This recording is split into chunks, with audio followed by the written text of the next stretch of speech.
Hi, everyone. Welcome back to Bufnagle the podcast, where we explore entertaining and enlightening discussions of the adventure of life and all things good. From science and technology to history and philosophy to leadership and success. We hope to give you a better understanding of the world and skills for everyone to pursue their own adventure.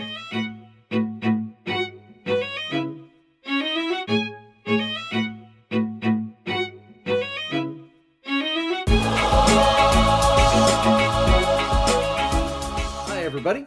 Welcome back to Bufnagle the podcast, where we talk about all things good in pursuit of the adventure of life. I'm Rafe, and we've got a great show today looking at, we're going to look at fatherhood today. We brought a father on to talk about this thing. A special guest, big brain, smart head co-host will be joining me today. Before I go any further, I've got to thank all our listeners for being here. Without you, we'd be talking to the walls and we'd be talking to each other and the walls, but nobody else would be listening. That would suck. So we're glad you're here. Thanks for giving us your time. As usual, you can reach us at bufnagle@bufnagle.com, legal@bufnagle.com, Twitter, Instagram, Apple Podcasts, Spotify, Amazon. You know all the places, right? If you can get a podcast there, you can find us there. If there's a place we need to be and we're not there, let us know and we'll figure that out. Hey, if you're new to the podcast, hey, thanks for coming. We're glad you're here. We're going to ask you, please give us 4 episodes. Well, actually, we're going to give you 4 episodes. We'd like you to listen to 4 episodes and see if we don't give you something that resonates with you and give you a reason to come back. Remember, the guarantee we always give is tell a friend to listen and you will get a free episode. And remember, if you're on one of those podcast machines on your phone or on your computer or wherever it is, hit that subscribe button and you will get alerts and all sorts of exciting things when a new episode drops. And that would be a good thing. And if you could leave us a 5-star review, and something nice written on Apple Podcasts, that would really help us out. So that's the intro. That's the start stuff. But what I really need to get to today is we have a special guest co-host. Zach is out on vacation for a couple of weeks, taking care of some stuff. And filling in for him is none other than Zach's big brother, Harry. Harry, how are you tonight? Hey, Rafe. I'm doing absolutely fantastic. I'm excited to be sitting in the Bufnagle co-host seat here in North Carolina, and I'm excited to talk today. Yeah, so we started this recording a little bit late here. We're about 30 minutes post our regular start time because you were putting a child to bed. You are a relatively new father. You have a daughter. How is that? How is the first 6 months of daddyhood going? That's right. So I've got a 6-month-old daughter, a little chunky monkey, as Jamie and I like to call her. Um, it's exciting and new, and I think I speak for all dads when I say you don't really have words for it for the longest period of time. Right now, I think it's kind of fun. It's definitely not fun when you're waking up, 4 times a night the first 2 weeks when she's born. But right now, all things are well. She has a slight cold, but she's getting through that. You got to introduce viruses somehow, right? Yeah, I guess so. You got to build that immune system. So she's about 6 months old. She's like you said, she's sleeping through the night. She's eating some real food. She's eating Yep. some fake food, some liquid food, and she's starting to do fun things. Right? I mean, she smiles and She does. She smiles at us. We wake her up in the morning and say good morning, and she kicks and wiggles and giggles. It's a lot of fun to see. And she'll recognize certain toys. She recognizes certain phrases. She realizes that who mom is and is very clingy on mom. And if mom's gone out of the room for about 5 minutes and only dad is there, there's a couple of screams and cries that come out until mom is back. Um, no, but she's healthy and she's happy, so I'm happy. yeah, and that's pretty much all you really.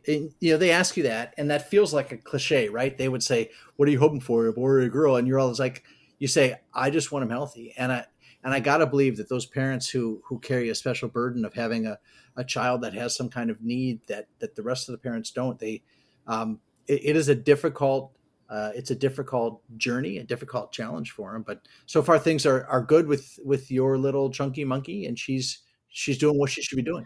She is, and we are absolutely, unquestionably, and undeservedly blessed. She is healthy. She's happy. she, she eats everything she's supposed to eat. She's never had any issues. This little cold that she has is barely affecting her. And like you said, there's some parents that really have struggles. Um, Not that those children who are sick are hard, but they're different, and that's really all you can hope for is a healthy baby. Yeah, and so they're all special in their own little way. And to their parents, it is a bond that you don't want to get in between, right? I mean, that is the That's parent right. child thing is really strong. So your dad, okay? So you guys got married, and then a couple months later, you were like, "Hey, look, there's baby coming," and then. So the baby came in December, and I guess I just have these questions I want to ask you. Like is what well, first of all, how was this birth thing? All right, so you didn't, okay, you got to stand by Well, and I watch, didn't right? experience it personally. Yeah. So how did that go? Is that a story? Is that a thing? It absolutely is. So I think we did not have a regular birth experience. Jamie was chugging along around 40 weeks, and the doctors were saying, well, you're probably going to have to be induced because the baby's getting bigger and we want to get it out, make sure everything's okay. So we checked into the hospital for 2 days before she got induced on the 19th of December. I believe it was the 19th. Yep. Um, and then we started the birth process. So she had to be induced. So she took some medication, eventually was, dilated and I'm probably forgetting a ton of medical terms here. Dilated, effaced, all of those things. But things got interesting for us because right around midnight, um, baby's heart rate dropped to about 50 beats per minute. No, And no, normal baby heart rate is pretty high, right? that's right, like these are little 150s, people. 180s. Yeah, and it drops to 50, and that's a sign of fetal distress. So you had some That's right. scary times in the middle of the night, all by yourselves there in the Army hospital. Yeah, it's we had the doctors come in, they checked everything. Jamie was bleeding quite a bit, which we found out later was likely from a detached placenta, which is fun in its own right. Um, but the doctors came in and made sure baby was okay. They were prepared to do an emergency C-section, which luckily they did not have to do. Now they can do those quick, right? I mean, they can say emergency C-section. They can be in what, in 2 minutes or I, Probably less. I know that if you have an epidural in, because you're not feeling any other pain, they will do a splash C-section. Well, they'll throw antiseptic basically on the mother's stomach, cleanse it real quick with alcohol, and slice her right open. They could probably do it under a minute. Is my guess. wow, I'm not a yeah, doctor. I play one on TV. yeah. Stop. That's my joke. All right, so the but you didn't have that, right? You had a regular birth there For the most part, after a while. after a while, the struggle getting the baby out after 2 hours of labor. So we got some handy dandy forceps, And that grabbed her by the head and pulled grabbed her her by out. the head, and that image is probably burned into my mind of the baby's head being stretched as far as humanly possible. It's like, did you have a Stretch Armstrong doll? Do you know I what those know, are? I'm sure you did. Yeah, well, people had those, and the goal the goal when we were kids was to see if you could actually get the Stretch Armstrong doll stretched enough so you could actually see what was inside. And I had a friend that was able to get him. This doll was like a foot tall, and you would stretch it. It would be like 6 feet long. It was all right. So Scotty got kind of stretched Armstrong That's on right. her way out. Yep, All and right. then she stretched Jamie to the point where Jamie had to get surgery immediately afterwards. So Jamie was a little heartbroken and torn up because she was in the operating room for the first hour and a half of Scotty's life, while I'm sitting in there with the NICU team, making sure that she's okay. Wow, and she had a little fever right away. Is that right? She did fever, so they immediately put her on antibiotics, but I mean, she turned out all right. Spent 2 days, 2 more nights in the hospital, and we drove home on our anniversary. Well, that's exciting. So that was all right. So everything's good, and you're rolling around to Christmas, and you stumble into Christmas with a new baby, right? And probably pizza and Chinese food for dinner or something like Yeah, that. we had a Burger King on New Year's Eve. It was great. All right, great. So what? Okay, so I remember this. Like when you were born, I remember you got born in the middle of the night in Kansas City, and then we came home, and your mom was doing the new mom thing, and I was doing the new dad thing, and your grandfather came to visit at one point. So he was pediatrician man of yore, and he came and he wanted to see the baby. And I remember I would pick you up. You know, when they're really little, their heads are kind of floppy in their arms. I mean, they're not very strong, right? Because they've been held up in this floating in this ball of goo or this bag of goo for the last 9 months. And I remember how I was always really gentle, and I would hold you, put your head in my hand, right, and lay your body on my forearm, right, and hold the baby as you can hold a baby with one hand and use your fingers to hold up their head.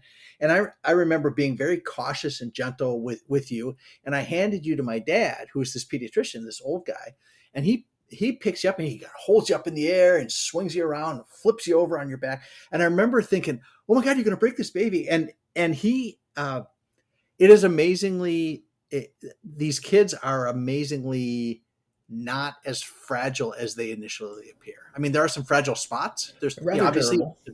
you ought not drop them, but they are they're not going to fall apart.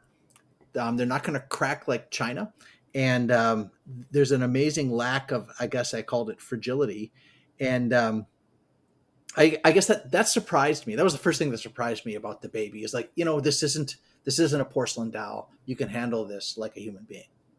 Right. Yeah, there's Scotty was kind of big when she was born. She's 9 pounds, 1 ounce. I don't think I ever got to do the football hold. I might have been able to do it for 3 or 4 days, and she outgrew that pretty quick. Yeah. No, but was surprisingly durable. I mean, you could pick her up, and as long as you were supporting her head, so it didn't flop all the way backwards, babies are okay. They'll kind of take care of themselves in that aspect. And then it's amazing to see 6 months later. I can pick her up really fast, and she's okay, or she laughs and giggles whenever we turn her upside down, and she's 6 months old.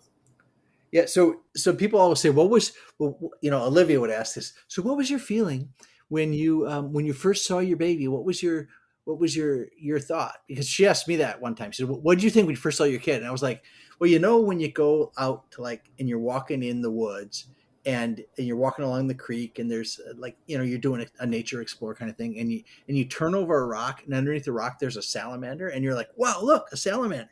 Like, that's kind of how I felt with the baby. It was just like this idea of just wonder and appreciation for something new and something different that was kind of expected, but you're never sure exactly what it's going to be. Did you think salamander? So I'd heard that story before. Salamander was not the first thing I thought of. Right as she was being born, my first thought was, oh my goodness, they're going to pop off her head with those forceps. But I was telling Jamie this past week that it's amazing to look at her, Jamie, and say, goodness, you housed this little child for 9 months, and now she's here. So it's not like she appeared from nothing, right? She came into being, and then the other part of that, I think, is I'll come up to Scotland and whisper in her ear and be like, you are a soul, and you are housed in this little body. It's amazing to me to think that she exists. Yeah, that is, I thought about this because before we decided to do this little episode on fathering, and I started thinking about what it is that I find interesting and exciting about this whole being father, the fact that you and Jamie are there, and now there's a baby, and your mom and I were there, and then you came along, and I'm like, I'm heartened by seeing this growth of this outward sign of the couple. Okay. And and I always think about this. I work from this premise that I'm a big believer in this concept of image and likeness of God and what that means to us. And I think if you go back and you read Genesis and you're reading the first part of Genesis before man comes into the picture, you see God is doing two things. Okay, God is creating. He makes light, and then he makes dark, and then he makes air and water and planets and trees and asparagus and all. I mean, he does all these things, right? But he does creation. That's what God does. That's the first thing. And then the second thing is he sees that everything he does is good, right? And then Adam gets made, and Adam is made in the image and likeness of God, which means that Adam should do two things. Adam should create, and Adam should do good, right? And those are two things. Like when you put Adam and Eve together, they are doing that Imago Dei thing. They're doing the image and likeness of God thing by doing creation and making it good. And it, to me, is this wonderful opportunity that couples get to do this miraculous deed of doing co-creation with God. And that's what I keep thinking about. And it's an honor, it's a privilege, it's a responsibility, it's all those things. But to me, it's just it's a glorious miracle. Yeah, I think the thing that really set me to think that same way is you sent me one time a quote. It wasn't necessarily a quote; it was an entire article, right? The quote that I pulled from that was wait. I sent you a quote. I sent you some. You didn't just send me a quote. You sent me paragraphs upon paragraphs. Yeah, daily, right? That's a daily occurrence. All right, yeah. But that this child that has come into being is filled in the likeness and image of God, and is a filament of God's imagination. Right? It's this new being has been created by co-creation between husband and wife, and there's a new being, a new creation. And I don't think you can. There's not really another way to do it. I mean, medically, I'm sure you can argue that as much as you'd like. Yeah, but medically, we're all just cells, and then scientifically we're all just atoms, or in physics we're all just quarks. So, but we're not just strings. All right, strength. Don't forget 18 dimensional string theory. But we're not quarks. All right, we're not atoms. We're not cells. We are people, and we have more than just material, and it's important to keep that in mind. And I guess you really see that, right? Because you see this new thing come out. And what amazes me is the breadth of I guess I'll use the word diversity, although that kind of carries these strange meanings these days. But there's so much different, but then there's all the same. I mean, and if you look around at creation, you look at how much variety there is in goodness, and what the breadth is of that. That the glory of the creation is it's an infinite. There's no end to what can be created, and that to me is astounding. Yeah, I think so. I think we're lucky.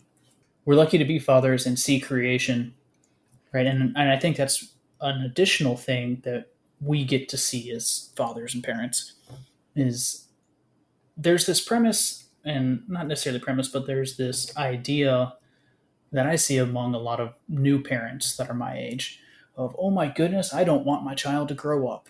They're so precious. They're so little. They're so tiny. I just want to protect you. I just want you to be little forever. I don't want you to get past this stage.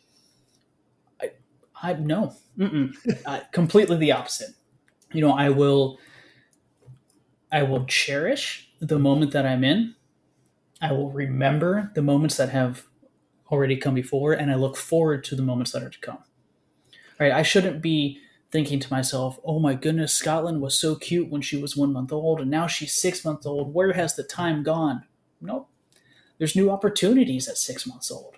There's new opportunities at 1 year old. There's new opportunities when the kid is 2, 5, 8, 18. Right? And you can probably 30. Look at, and 30, 28 now. Yeah. But you can see that especially when fathers talk about their daughters during weddings. They are excited for who their daughter has become. Yeah, and I think that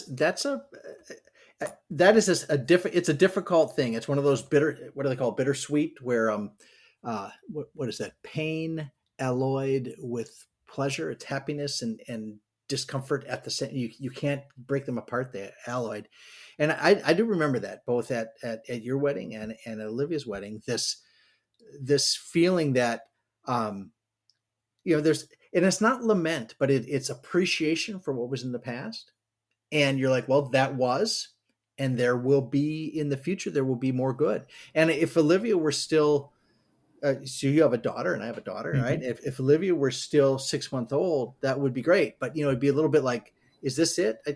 That's something. We have a dog, right? And our dog is 15, Mm-hmm. and I love dogs and I love cats, and you have some kitties there in your house. Yep, two of them. But my dog at best is like a well-trained, potty-trained 3-year-old. That's it. I mean, that's all they progress to. And I think I look at the opportunity for fulfillment uh, of opportunity that you and Zach and Olivia all had. I wouldn't trade that to have you be like the dog. And I don't think you want your daughter to only progress as far as the cat. That's I right. I know a guy at church, and his son was 3 or 4, and came down with spinal meningitis, and it ravaged his brain, and he is now 40.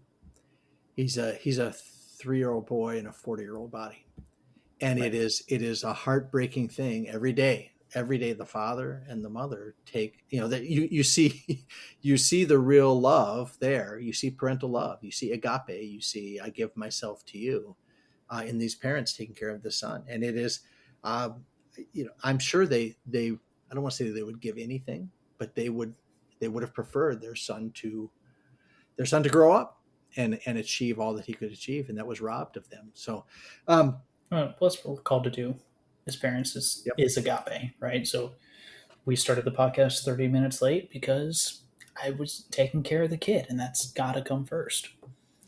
Yeah. Now, so what has changed? Have you changed, or have you, like I kind of look at it like, I don't think we really change as we grow up. I think what happens is we have all of these pieces in our personalities, and the good ones, like certain of them, start becoming more prevalent, and the other ones start going away. And you can look at that as change, but all those pieces are in there. It's a question of which things get The hills amplified. become mountains, and the smaller hills become plains. Yeah, I guess that's the way to put it. Yeah. So what little hills have grown out of you, and what little hills have disappeared? Um, that's a good question. I don't know if I've ever thought of that. I kind of know the things that I like to do, right? I dwindled down my hobbies. So like these are the things I want to do. I want to, if I ever have the time, I want to go fly airplanes, right? Yep. Because that's fun. Um, I want to talk to, keep up with friends and play some video games. That's fun. Hmm. But that's about it. I don't have a lot of time to do things, right? You become more efficient. I don't become more efficient because I'm very bad at that. But you prioritize where your time is. I think that's probably the biggest thing. Is what allows those hills to become mountains. Yeah. There's this. I remember pretty vividly. You were I don't know. You were a year and a half old or two or so. I don't remember. You were some little kid, and at one point you were, and it was bedtime, and you were a little kid that was overly tired, and you were screaming, and you didn't want to go to bed, and I put you in bed, and you climb out of bed, and I throw you back in bed, and you climb out of bed, and then you start playing these games with this kid. Should you lock the kid in the room, or should you spank the kid, or should you give the kid a glass of Cabernet or so. What do you do at that point to the kid? All right. And so I remember just this immense frustration at you. And I remember thinking, I might have even said it to you, because I would say my thoughts out loud around you, because that's, what else am I going to say? Well, that's one thing you passed on. Yeah, yeah. So I said to you, I remember thinking to myself, and then probably saying to you, "Can't you see? Can't you see what I see?" I remember this very vividly in this little room you had with the dinosaurs on the wallpaper. And I was right there. And I said, why can't you see what I see? Why can't you see that what we're doing for you is good for you? This is in your best interest. I'm doing this because I love you. Can't you see? And immediately I was just struck with this unbelievable humility. And I was like, God says that to me all the time. Every time I'm like, why can't I have it my way? Why can't I do what I want? And it was in that moment I realized, holy cow, what must it be like to be the Heavenly Father and to look down and see these people just being just dumbasses and doing stupid things over and over and over again, and just sitting there saying, why can't you see what I see? Why can't you see what I see? Oh, I admit, absolutely. I don't think I've gotten to that point of, staring at my daughter and saying, "Why can't you see the same things I see?" But I'm sure that is to come. Um, but I've realized the same things. I'm a big softie, and I'm sure that runs across our Y chromosome pretty Yep. handily. And Jamie made me read a book basically that was more or less, let me go have my creator nudge me in the right direction. You don't really realize it till the last 2 pages of the book, and I'm reading it out loud and trying to not to cry through the last 4 pages. As I'm just no, it's we want to nudge our kids in the right direction. Yeah, and that's the agape thing. And sometimes, I've always heard that people say this hurts me more than it hurts you. It's like, yeah, it does. It does. To mete out that discipline is that's a painful thing. It just sucks having to do that sort of thing. And it's no fun taking away the ball game that, when they don't do their homework and you have to follow through on things. But the other option is to let them run, and you can't let them do that either. So, I think, Harry, and you can correct me if I'm wrong, it might have been Freud who said that what we do is we take fatherly and motherly ideals that we learn from our parents, and we put them together and we magnify them, and we call that God. And therefore it's just a human construct. But I think that's not right. I think it's the other way around. We see godly things in our mother and in our father, and those are good things. But what ends up happening is our parents can't live up to they can't live up to that. There's no way they can. There's no way you're going to be perfect father. There's no way I was perfect father. And what ends up happening is a lot of people see that, and since they have said, well, God must be like my dad, and then my dad lets me down because he screws up something. He cusses at me, or if he does something he shouldn't do. All parents fail to live up to that. And the challenge comes with seeing that Imago Dei in parents, right? But not seeing God in the parents, all right? Not letting them be that supreme father, right? Lest you lose the handle on who God is. Yeah, I would agree with that. And if we're talking about seeking the greatest good, right? Part of this podcast is we're seeking good. Yep. Aristotelian, Aristotelian, maybe. yeah, however Bill and Ted want to say it, Yeah.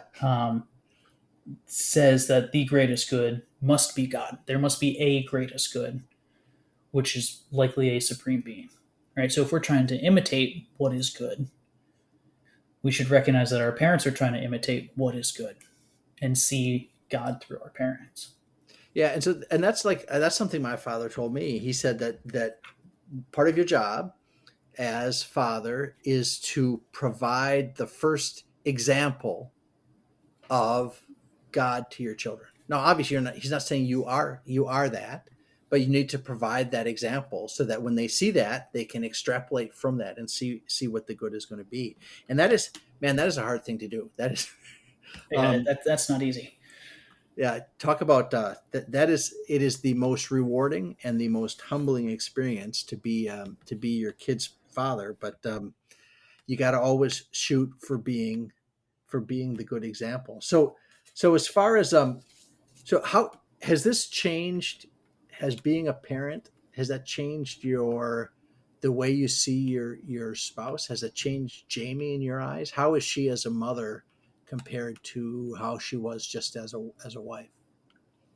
Um, so interesting question.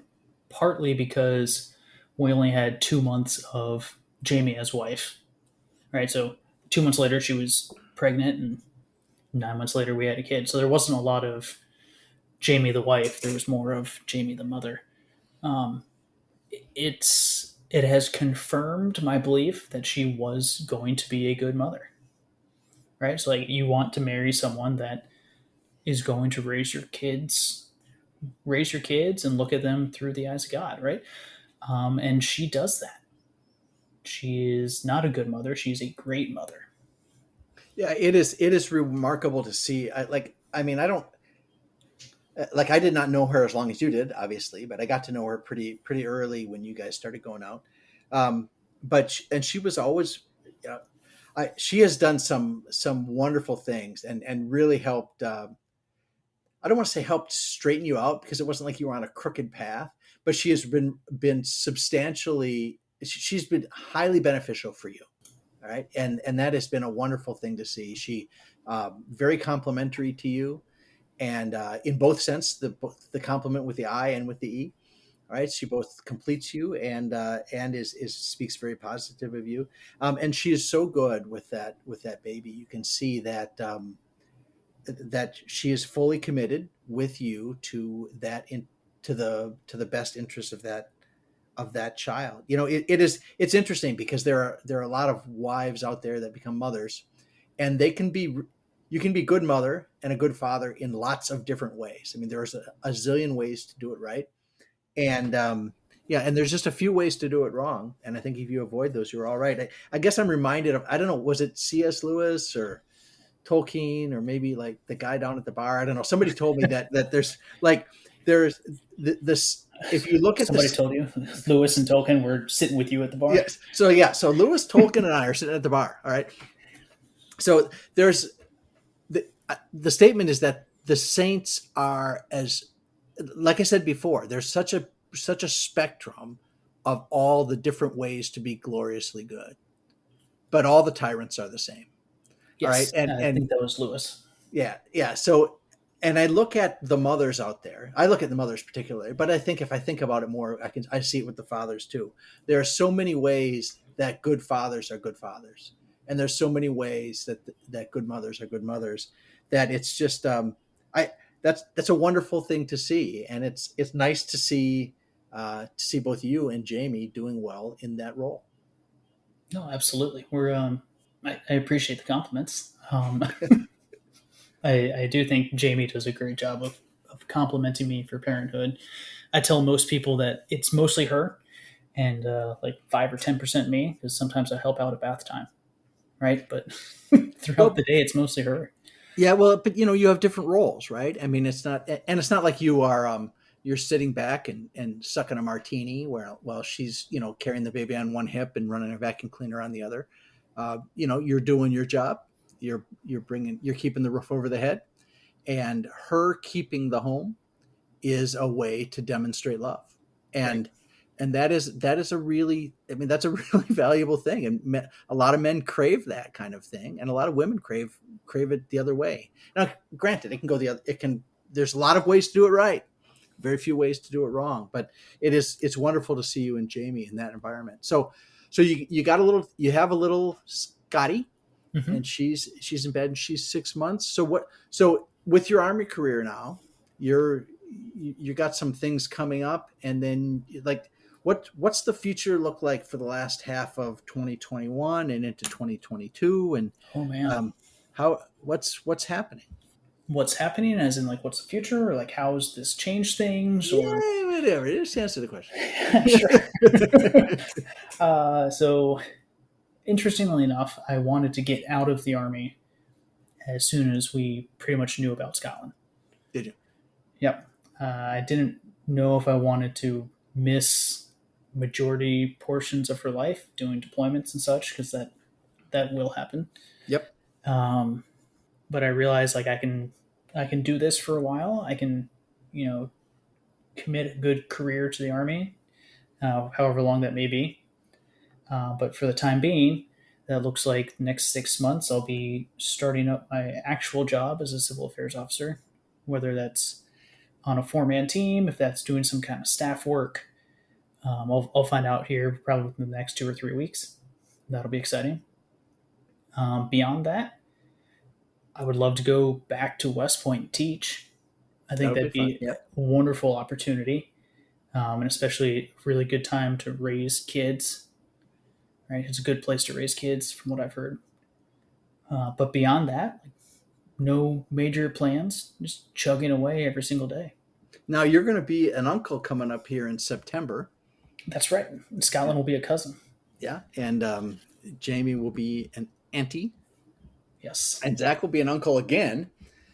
So what do you have any advice for your brother-in-law that you saw that would really help that helped you, that could help him? I would say the biggest thing is find a role and stick to it. Right, whatever that looks like. If your role is always doing the night feeding or always doing bath time, do it. Those first few months, it's mostly mother and baby.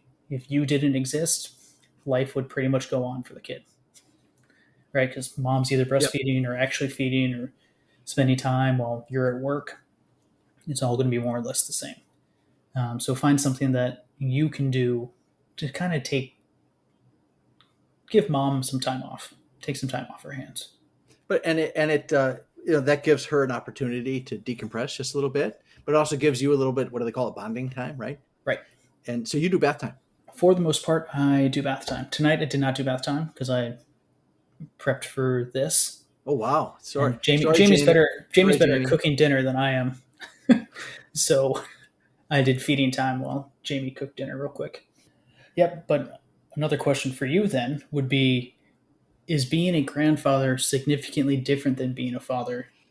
And what do you see now that you're kind of removed from it, but you're still playing an important role in a child's life? The grandfather, there's a reason I think they use the word grand, because it's grander than being the father. Is it just all of the fun without the responsibility? Well, I've heard that said. That there's a couple things. Okay, so your mom is grandma, right? So your mom has a kitchen towel, and it says my mom as mother, : you'll get what you get and you'll like it. And then it says my mom as grandmother, : would you like your grilled cheese cut into stars or hearts? All right. And that's what you get to do those things. And I think it's probably important that happens. All right. So you guys and it's important to have that the multi-generational thing. If you can achieve that, you have somebody outside of the parental realm that lets you kind of get away with a little thing as you're a kid. So you get to go to grandma's house because she always makes cookies, or you get to go to grandpa's house because he lets you, play with the axe in the backyard or whatever it is. You get to do those things. And I tell you, it is, it was very fun playing with little Scotty when she was really little. I got to do these. It's easier the second time around. And it's to me, it's a little bit sad because as you're a parent, you're like, yeah, I was 20 something just like you are. And you guys came along and we fought our ways through it, and we figured out what we should and we shouldn't do. And then at the end, you're like, after 3 of them that we got through, we were like, well, okay, we're pretty good at this. And then by that time it's over. You have 2, 3, 4, 5 of them, whatever it is. So you peaked at the wrong time is what you're saying. I peaked at the wrong time. And so now it's I peaked after I retired. So, but you get to, it's kind of like you're coming out of retirement to be a DH. Okay. That's kind of what it is. Okay. So you're a father designated hitter, and you get to show up and you get to do the fun things. You get to provide a little advice. You get to step back and it's like, you know what? I think they're doing okay. And there are things that you and Jamie do that I wouldn't do. and there's I'm sure there's stuff I did that you wouldn't do. But like I said, there's a lot of ways to do it right, and just a few things to make sure you avoid. And so far, from what I'm seeing, you guys haven't hit any of those things to avoid. You're doing a great job taking care of Jamie. She's Yeah, thank you. doing a good job taking care of you, and jointly, you're taking a good job of. You're taking a good job. You're doing a good job taking care of Scotty, and your mom and I are very proud. And I know Jamie's parents are very proud as well. So it's been wonderful to be a grandparent on the outside. That's great. Yeah, and it's fun seeing her, Scotty, interact with you and Jamie's parents and mom, just because it's different. It's not a protective responsibility. It's more of a joyful responsibility. Yeah. So, all right. Well, Harry, I think we are out of time here. All right. And we've had a great conversation. Thank you for allowing us to help, seeking the good and all that stuff. So we would love to have you back maybe another time during this Zach vacation time. Would you want to do that? Talk about a little history stuff? I would absolutely love that. Sitting in the co-host chair feels mighty fine. It is a fine chair, it's not? It is it's a good place to be. So that is it for this episode. Thank you, Harry, and thank you all for listening. Remember to seek the good, be the good, and spread the good, and enjoy the adventure of life.